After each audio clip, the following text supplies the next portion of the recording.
All right. Hey, listen, welcome to another episode of Conversations with Geoff. Oh boy, where our mission, our purpose. First of all, I want to remind everybody that listens, everybody that stops in, that you are meant for more. And nothing should stop you from reaching your destiny. You shall not be denied. Remind yourself of that. Tell yourself that all day long, those of you out there that are seeking to step to another life, those of you out there that know you're meant for more, we just want to remind you that it's true. And you can do it, baby, right? Because our mission at Conversations with Geoff is simple. It's to share impactful information from real life speakers and myself that come in here and they share from the gut, they share from experiences, they share with the intent. Oh, you got to hear me. They share with the intent to give you some things that you can take away from this conversation, away from this show right now, today, and put it into your life and change the direction of where you're going. Oh, man, you got to hear me when I say, especially that. Oh, I was chatting with our guest today, and I'll tell you how we met her later. But, man, she's going to be, get ready. Put down everything, all your distractions. Make sure you share this information. Get us out there now so you too can get your friends and family exposure to someone that's going to be really laying out some really powerful stuff today. And that's it. We want to give you empowering solutions that you can use to deal with the battles of the comeback, right? Because life is about that. You're either going to end one, you're finishing one, or you're getting ready to start another one. That's just the facts of life, man. I don't mean to be negative. I don't mean to be anything other than just keeping it real with you. And I can tell you this for a fact. I already said it once, that if your life is a struggle right now and you're battling things and you're just not sure what's going to be next, keep moving forward. Because those of you that are out there in that mess are making some stuff happen. Just believe it's going to happen. Believe you're going to get there and keep moving forward, right? Because I'm going to tell you something. Oh, boy. You guys know where I'm going with this, but just hang on there with me. And if you're new, please drop a note on to where you come from, whether it be LinkedIn, Facebook, or whatever platform you are, and give us some love.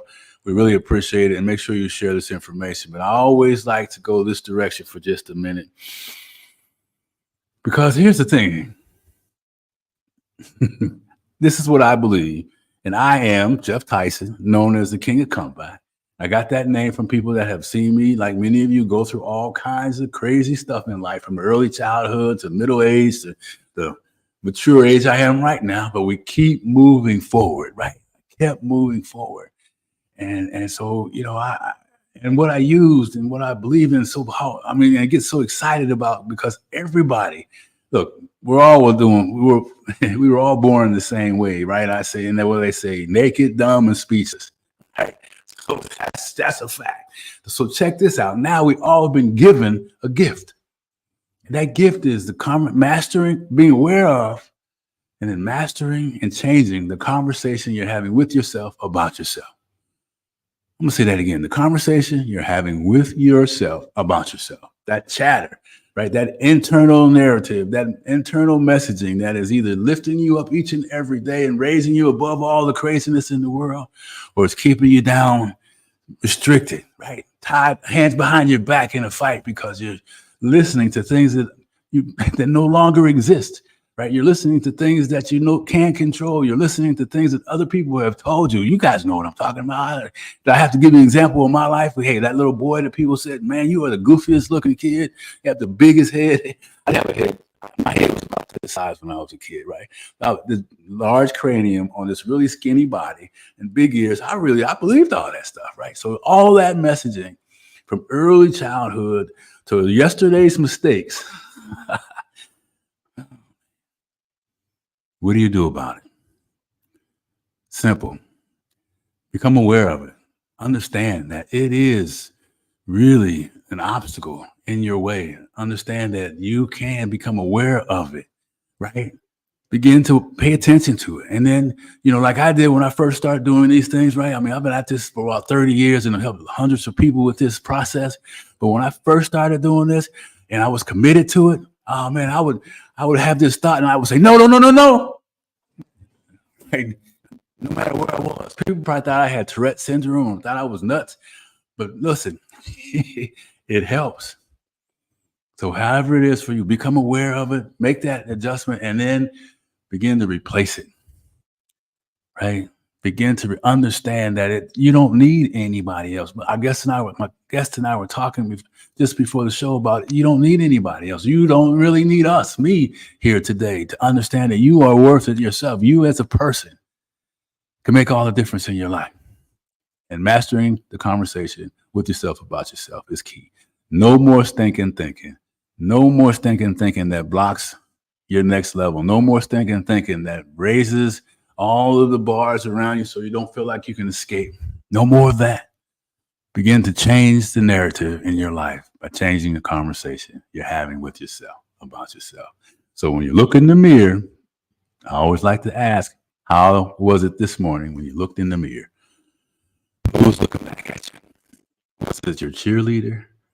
Was it your person that says you can do it? Was it that person reminding you of your greatness? Or was it that person that said, boy, well, isn't it a shame about all the things that are happening in the world? Yes, it is a tragedy that happened in Kansas City, but we can pray about it. But don't let it dominate our thoughts. It's a tragedy what happened here in Houston, at a church that we attend. Thank goodness that could have been a lot worse. But those are the distractions that happen that are legitimate, and you should care. But care and then move on, man. Put yourself in. You're still here. We've been spared. We are meant for more, right? So anyway, who'd you see in the mirror? So let me get to our guest, because I was chatting with her and this, we met in a really interesting way. And I always tell people, please make sure if you're near someone and, say hi to them. If you walk by someone, say hi to them, smile at them if you can't speak. Don't put your head down. Don't ignore them. Let's all be part of this community, right? Raise our hands and say hi. Anyway, so we were at our mechanic shop and we were chatting, right? And one conversation led to another and just having a peaceful conversation and engaging conversation and find out that she does all these amazing things. And so, I was kind of like, hey, sheepishly, would you mind being a guest on our show? And she's like, yeah. And so, man, she's just a really genuine person here locally in Houston. So let me just kind of highlight her bio. Let me find that here for you guys. Okay, so she has studied and practiced yoga for over 30 years. A yogi, baby. Well, you better get.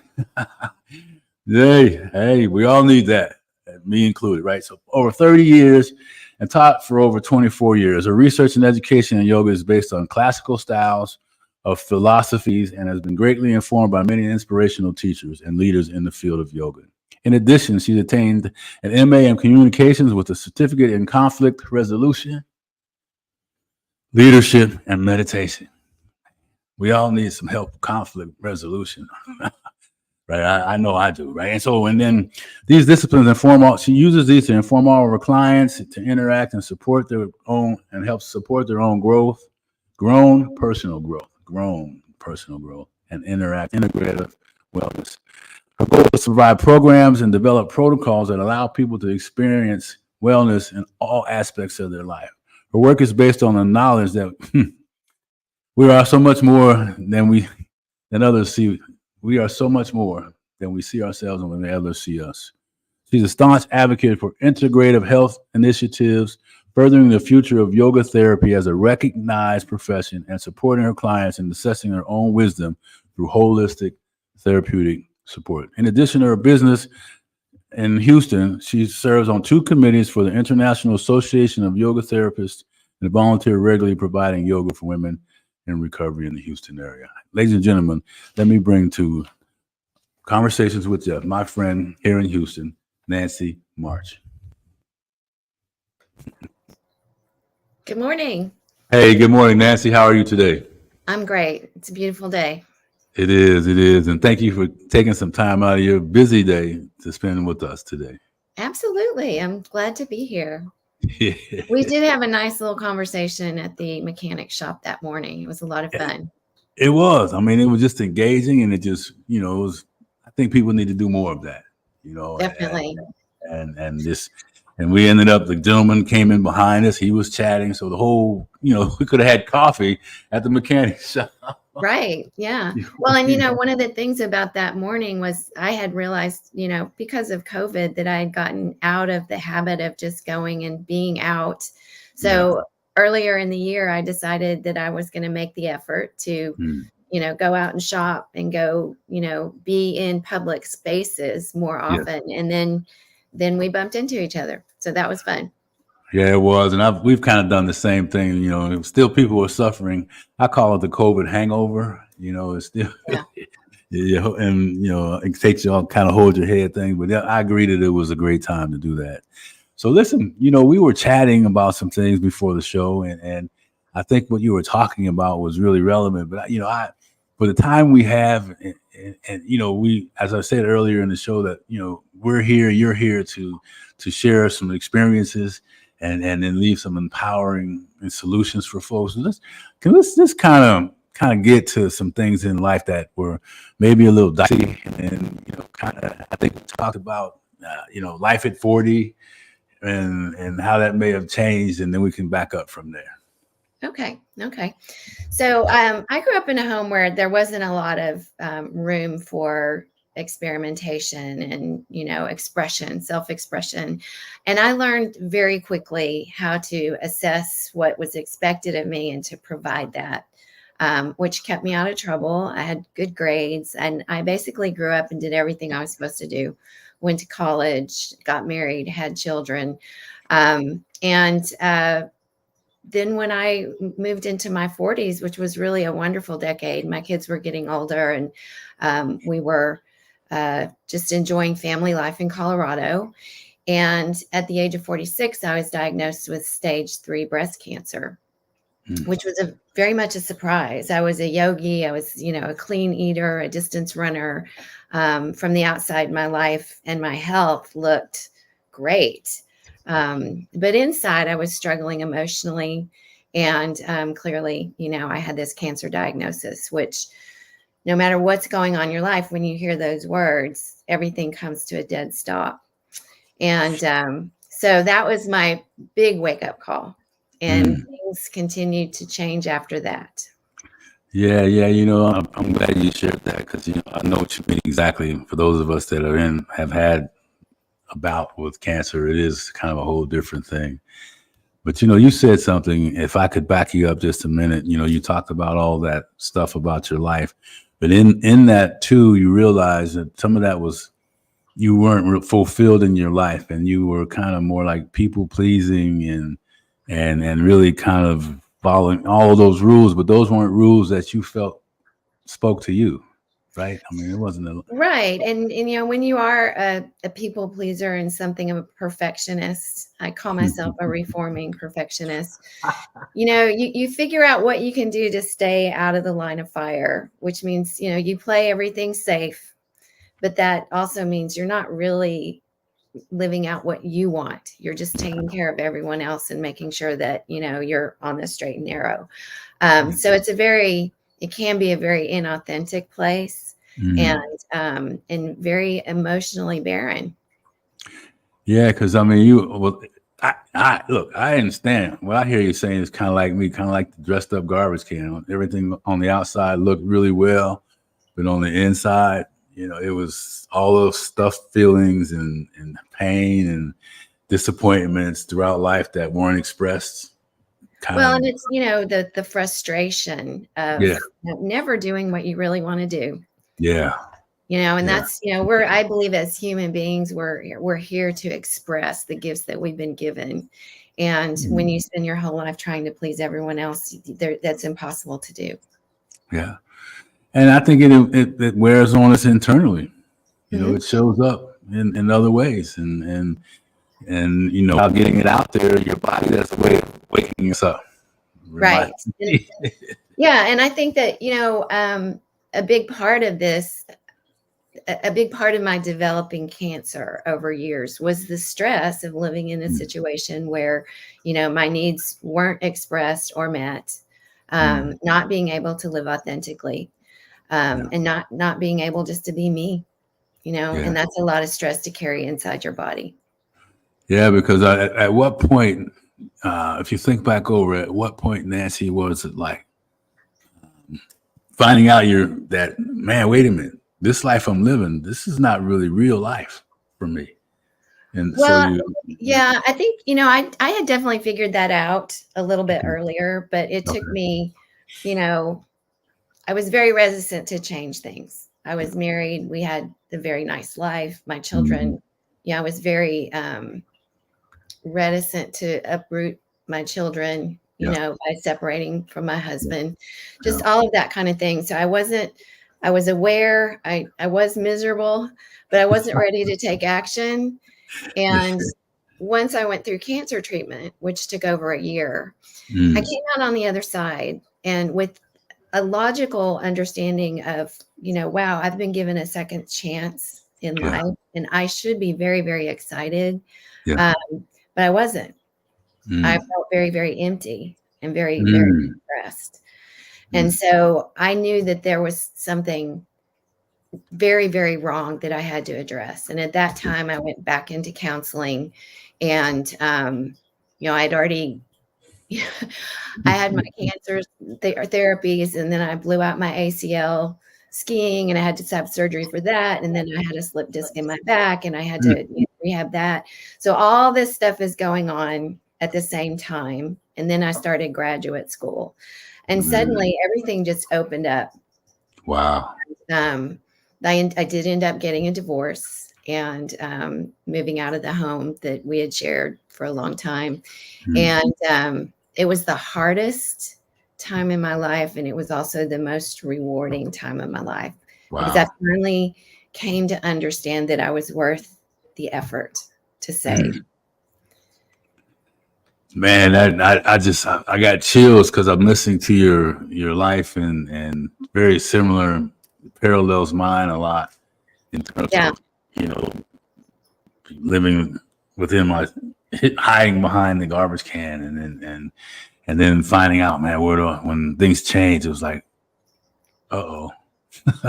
Yeah. And then you said that how you close that statement is amazing. How you realize that, okay, this is a new beginning. Yeah. And you nowhere in there that you indicate, and what you just said, that cancer was going to stop you. No. And I've known since my diagnosis at 46, I'm 63 now. And I've known ever since then that if my cancer returns, it's stage 4. Yeah. So that gave me a big incentive to start making lists about things that I want to do in my life and with my life, because there's nothing guaranteed. Yeah. And it's really not anyway, but it's an illusion that we all have, that we have the control, that we can set out the goals, that we can accomplish things, and everything's going to fall into place. But we don't know that. That can change in a heartbeat. I can change the heartbeat, and they say Murphy's Law, but I think it's bigger than Murphy. But as soon as we figure we got to figure it out, then we're going to be shown by God, the universe, whoever else.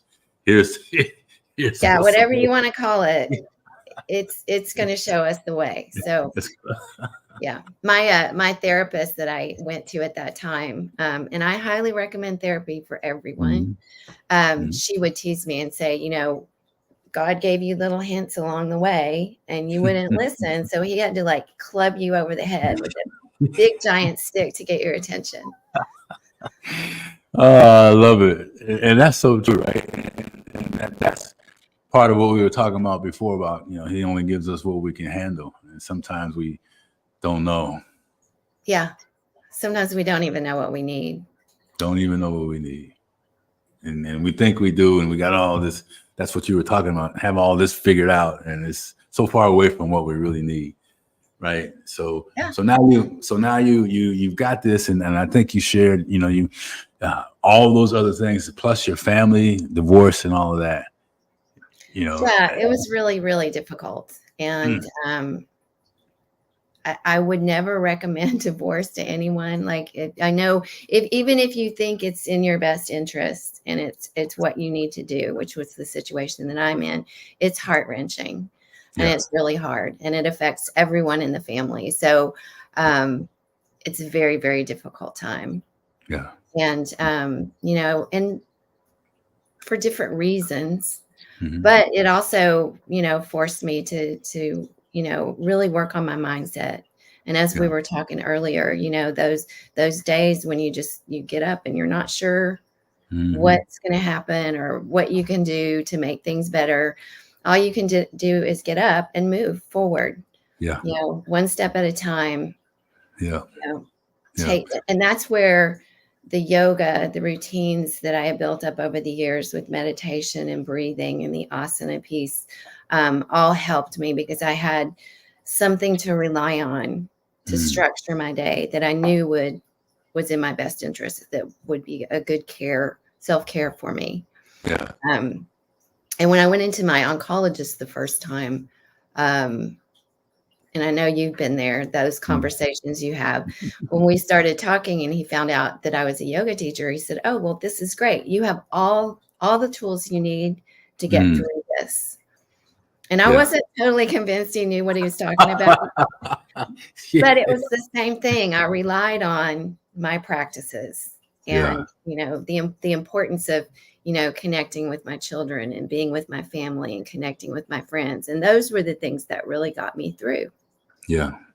No, I mean, that's so true. I'm thinking about, you know, mine was just, yours has been years, but mine's been less than a year. And I think about, very recent. And I think about all the things that, you know, I just kind of surrendered to and appreciated what you said, my friends, you know, my peace, you know, my being here. Right. And the detection of it early and those things. And then I knew that I was meant to do some other things after this, you know, and that stuff. So, and then I meet great people like yourself, and it just keeps on getting better and better every day. So, but I want to ask you something. You said in your information,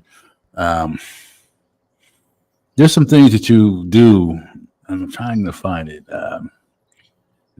To kind of when you're struggling a lot, you gave us like 3 or 4 things, and I don't know if you remember them because I know you're busy. It was like, if I hear myself say I can't, then you know, then you say I make myself try it at least once.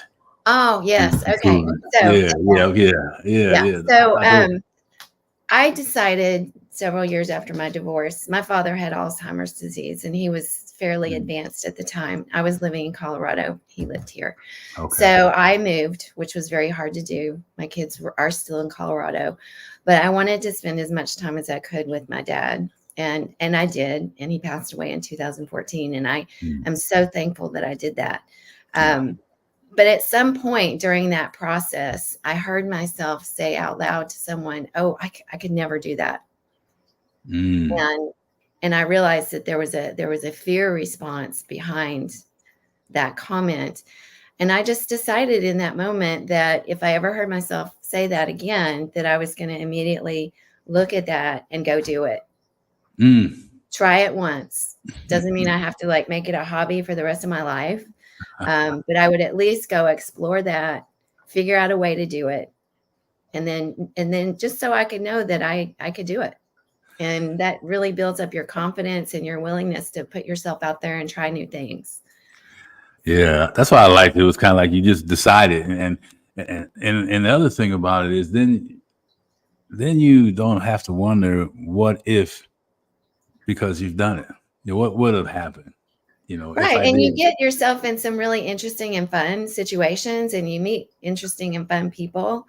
And it's funny how, you know, the spider webs of life and people. And so one of the first things I did was go jump out of an airplane. So I went skydiving, and I was talking to the guy who was, you know, it was a tandem dive, and he was going to dive with me. And it turned out that he and I had the same English professor at 2 different colleges. Wow. I don't even know how we got to that point in the conversation where we figured that out.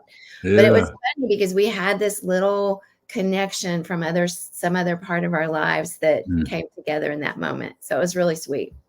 Yeah, that's interesting. And you guys had already connected that way and didn't even know it. And then he has your life in his hands as you're jumping out of this plane, right? And so I sure that was a little more comforting. And I read that in your notes. I'm thinking, I had that on my list at one point.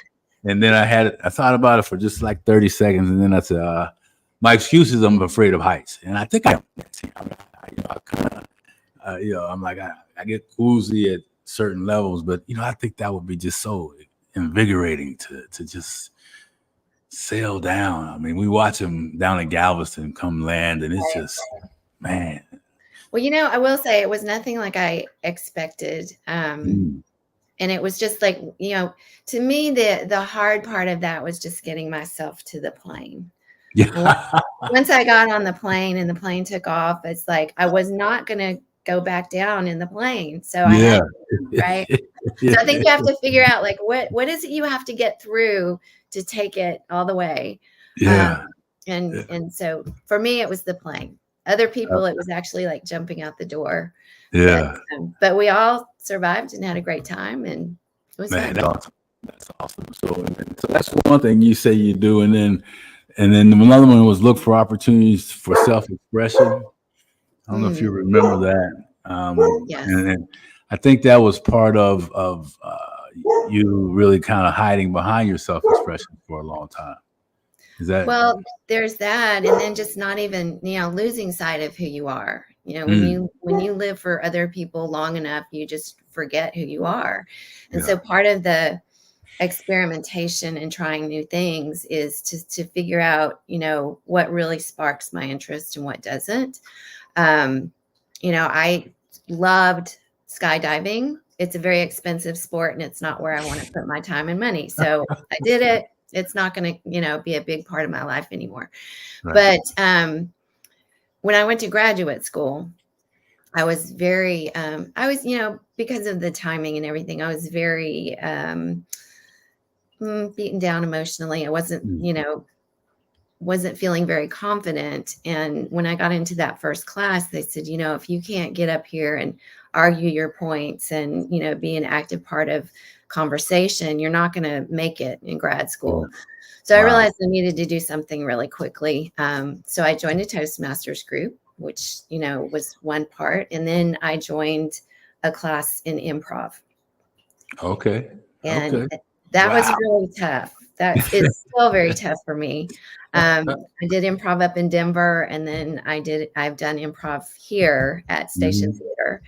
And it's a challenge every single time. Wow. So but it's exhilarating when you finish.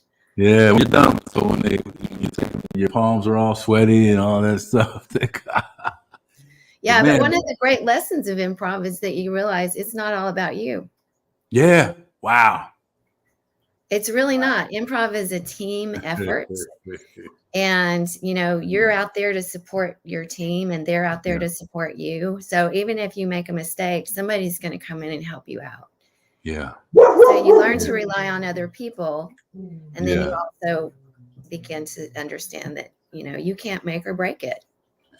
I love that you just said it's not about you, and the first thought when I heard that was folks that are like yourself, that are well, I believe we're all meant to serve in some capacity, all meant to all have a message that someone can gain something from. And when we think about that versus what we want, right? What's in it for us, then it becomes so much more real. Yeah. It's not about us, and then you talked about improv and having a team, but if you don't have that, but if you search yourself to find out what it is that you really want to do, then you're going to do that. Just like you're building your yoga business. Now, tell us about your company here in Houston, name and all that stuff. Right. My company is Jai Yoga Houston, and it's a yoga therapy clinic. So I basically work with people one-on-one to, help them find solutions for pain, find ways to deal with ongoing health concerns, and help people deal with chronic illness, basically in a non-invasive way. It is greatly informed by yoga philosophy and history. We have a lot of tools in yoga. The discipline is 5,000 years old. So yoga therapy is deeply informed in yoga and Ayurveda. So we have all kinds of tools that we can use. And as a yoga therapist, I address the whole person. So if you came to me and said, I have back pain, we would, take a look, talk about your symptoms, but we would also talk about other things in your life, like, Mm. do you sit all day? Do you stand all day? Do you Yeah. exercise? What kind of exercise do you do? How Yeah. is your diet? How is your sleep? Yeah. And Yeah. so we try to draw the bigger picture, and from that bigger picture, figure out strategies to address Yeah. that pain. Yeah. That's interesting because, and I think more physicians should take that practice and find out more about the things that people are going before we just get medication prescribed to us. But that's a whole nother thought. I don't That is a say. whole other thing. And I often tell people that, what is the harm in trying something that's non-invasive first? Mm-hmm. If it doesn't work, then you can always go that other route. But Right. if part of what's going on is part of that bigger picture, if we Yeah. can address that, things might change organically without having to, go somewhere else. And for myself personally, with my back injury, I was still in cancer treatment at the time, and my doctors were recommending surgery, but they couldn't do surgery because I was still under the care of my cancer doctors. Mm-hmm. So I had to find alternative ways to deal with that until I finished. Well, by the time I was ready for surgery, I had found ways to manage. Wow. And I'm still managing that injury. I've never had to go any further with treatment. If I start feeling a little twinge, I know the exercises I need to do. Mm-hmm. I know how to handle that and keep it in line. No, I love that. Yeah, that's good. Because when you were talking earlier about that piece too, it kind of like it's doing what you shared kind of helps you really figure out. People eat for comfort, but in going through what you're doing, I believe you find out what's eating you as you eat. Because Yes. you eat, you know what I mean? It's more of that. What's really going An on? old friend of mine always says that it's not what you're eating, it's what's eating you that makes the difference. That makes the So, difference, and then how you heal from that stuff. So, man, that's really good. And I want to say hey to Clinton and Quentin and Margaret and some other folks that have stopped in. Appreciate you guys. So there was something else you said, and I know before we get out of here, I want to make sure. Well, I'll say one more thing while you're looking. The majority of my clients are my age or older. Okay. So I work primarily with 50s, 60s, 70s, and 80s. Okay. From a yogic perspective, we look at the lifespan in 4 different stages. So the first stage is, infancy up to young adulthood. And then the second stage is from, say, our 20s to our 50s, mid 50s. Mm-hmm. That's when we're really focused on raising families, careers, all that kind of stuff. Mm-hmm. When we go into the third stage of life, which is pretty much where my focus is, we're getting to the point where our children are grown and gone. Our work is starting to wind down. We may not be retired yet, but we're considering what retirement might look like. Mm-hmm. And so our focus turns naturally from the external world a little more internally. And we start asking ourselves questions about our spirituality, our what do we want to do with the rest of our lives? If we want to continue working, do we want to do the same thing? Do we want to try something new? So this is a stage that a lot of people are fearful of, but I believe can be the most fruitful stage of our lives. Yeah. And so I really want to encourage people to look at this in a more positive light, to stay active, to stay interested and connected with the world, because we have a lot that we can do here. And then the fourth stage is when we are moving, we're physically at the point where even what we do now is more difficult. And we call this the stage of beneficial presence. And those are the people in our lives who are older, who we love dearly. Yeah. They add value simply through their presence in our lives. Yeah. Like they may not be as mobile or agile, but they can be there, be part of the environment, be part of the family, part of the flow, and bring that smile and joy and all that. I like what you said about the third piece, where we are now, because we grew up, hey, get a good job, work till you retire, and then spend whatever years you have left. And that mentality, I think, is not there anymore. But there's a lot of people that grew up under that are finding out that was wrong, and now what? Well, and we're so lucky to be living at this time because we have so much at our disposal to stay healthy and Yes. stay active. And, Yes. as long as we have our health, we can do things. It's very, very important to really focus. And we need to be thinking, probably in our 20s and 30s, at least about what we're going to look like when we hit 60. Everything that we do along the way determines how healthy we'll be when we get older. Yeah. Not just appearance wise, but internally, emotionally, right? Spiritually, all those things that go into that. So, right. So now I love that. So will you also go through the physical exercises in yoga in addition to the other? Yeah. So, I work with asana, which is the postures. So we work with asana, pranayama, which is the breath work. And, you hear more and more about breath work now. But when we really study pranayama, we learn that there are different breathing techniques for different things, for different purposes. We can use meditation. That can be a piece of a protocol. Mantra, which is, your repetitive chanting. Mudra, which is yoga for your hands. We can do face yoga. There's all kinds of things we can do with the physical body.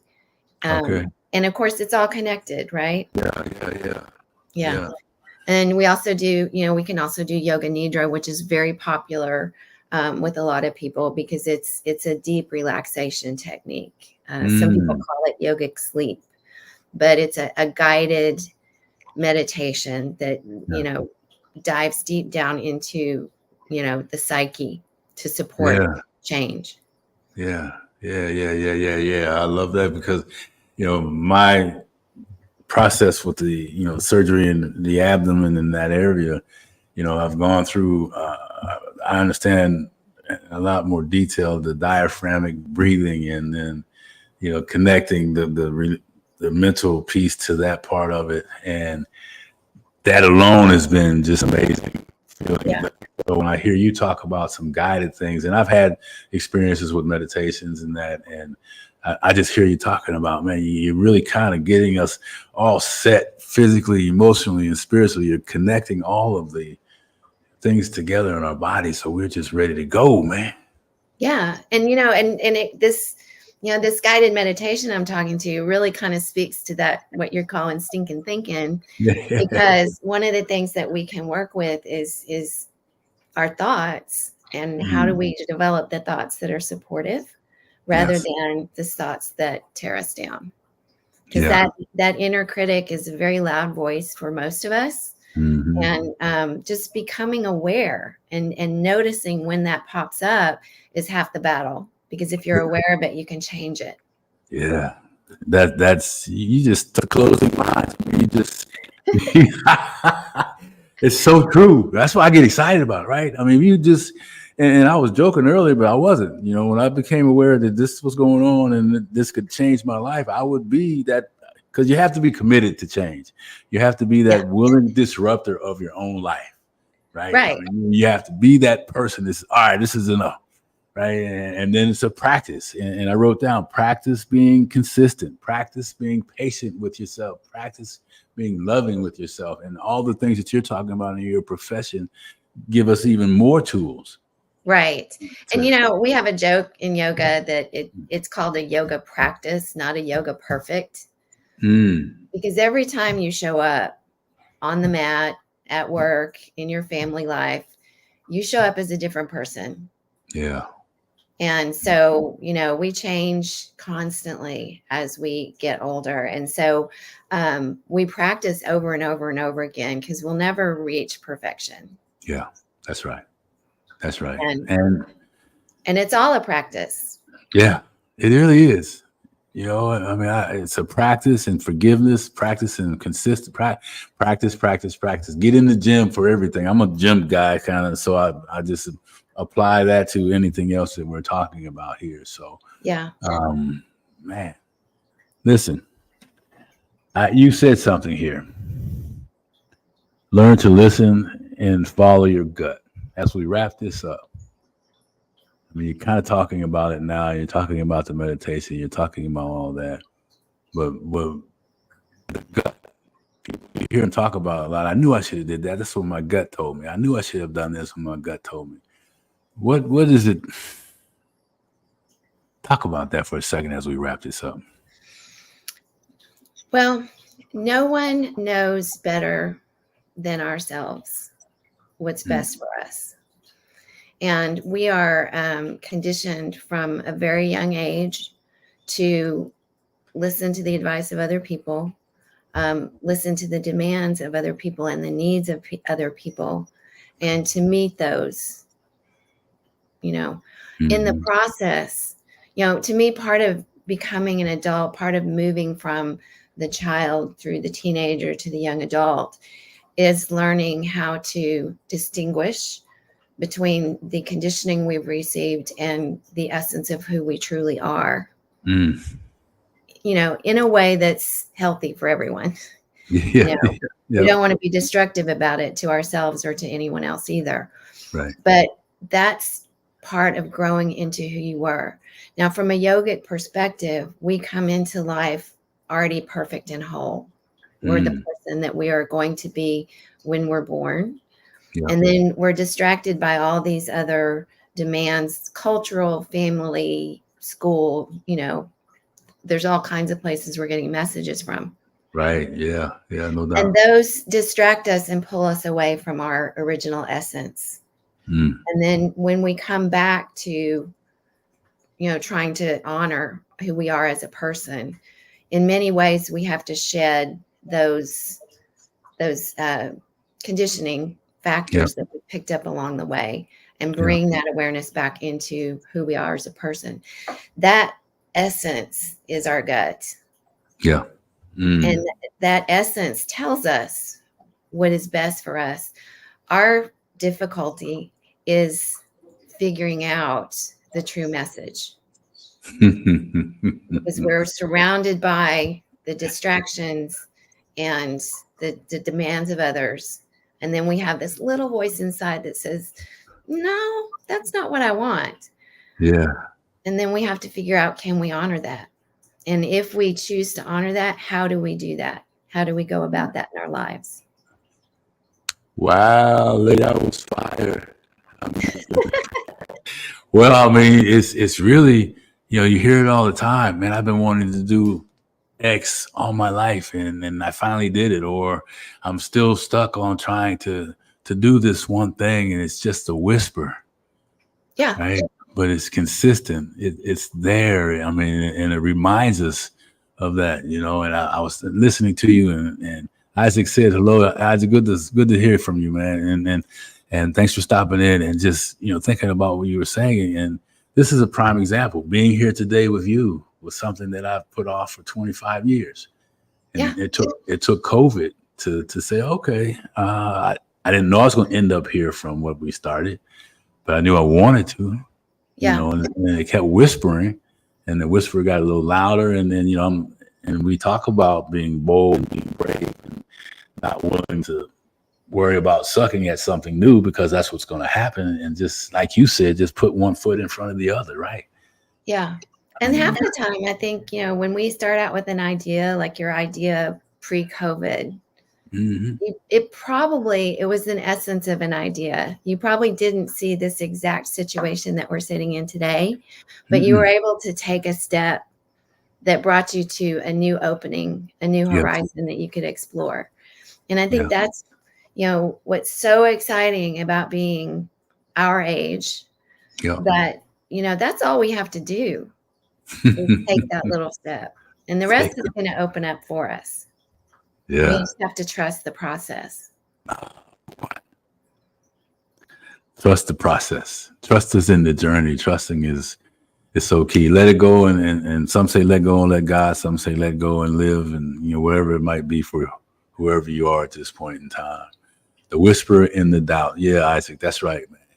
I mean, Well, and that's what we talked about earlier too. Having the ability and being willing to sit in that space of not knowing. Yeah.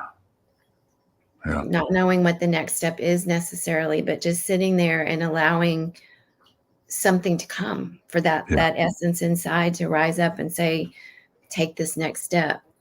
And if we're busy all the time, we can't hold that space for this new information to come in. Right.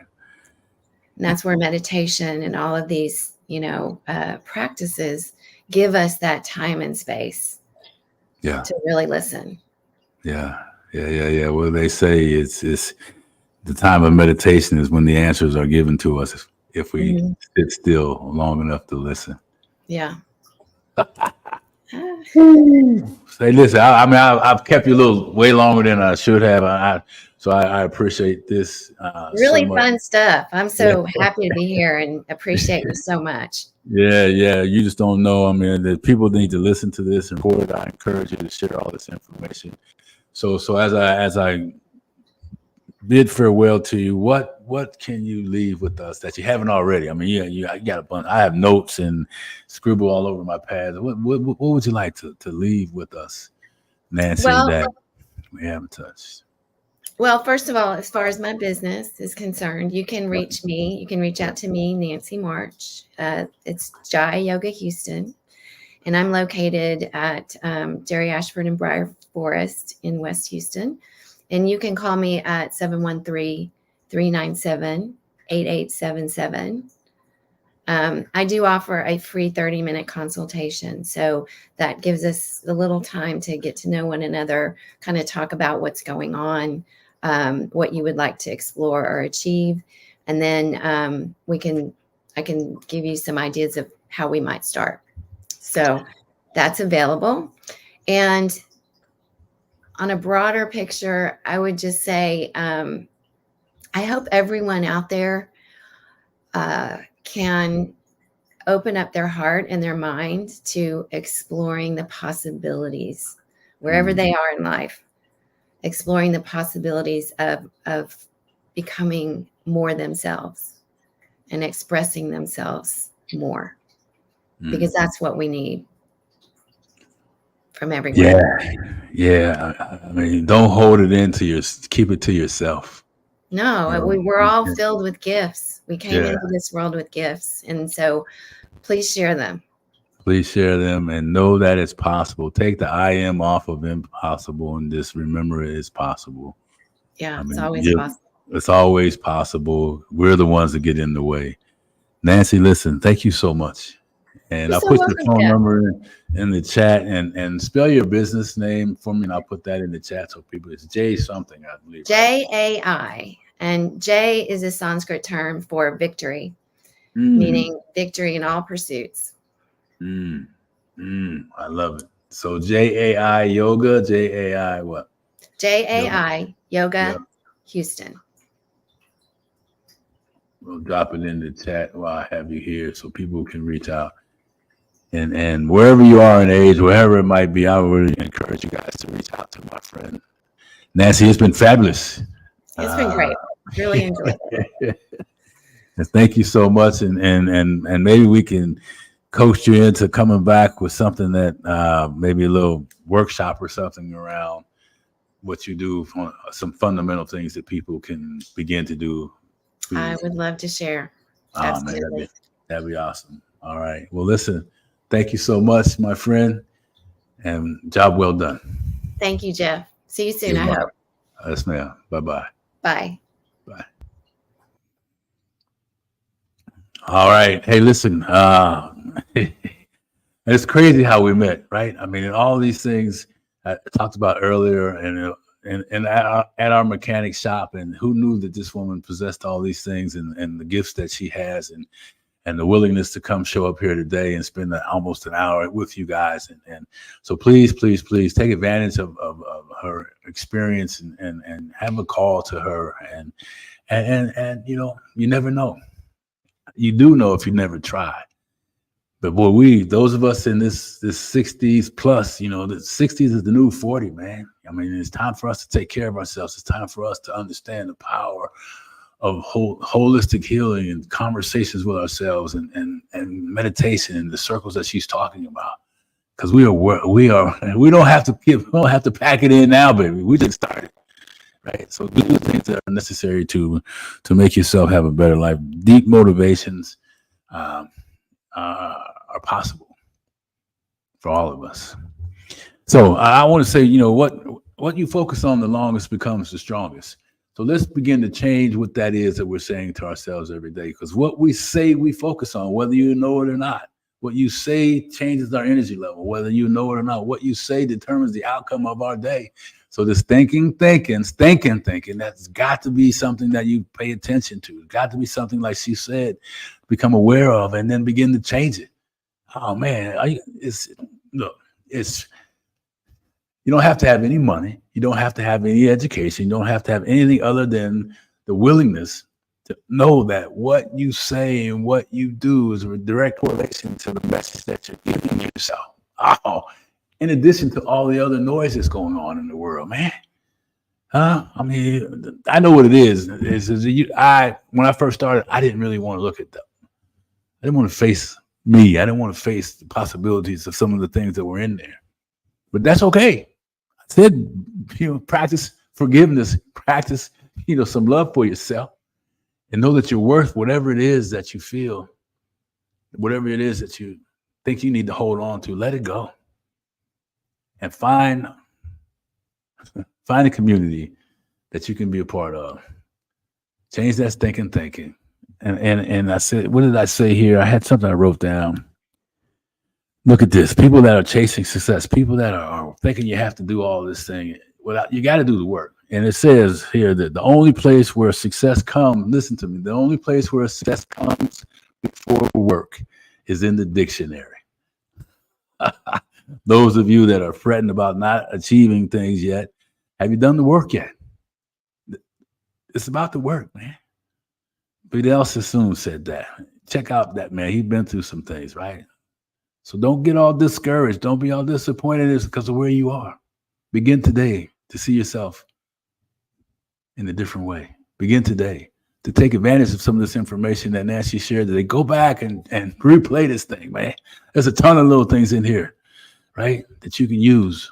You that want to have a better life. You that believe you're meant for more. You that know you're meant for more and willing to do the work. I challenge you to go back and check it out. So I like this last piece I'm going to leave you with, and it talks about the biggest adventure you can take is to live the life of your dreams.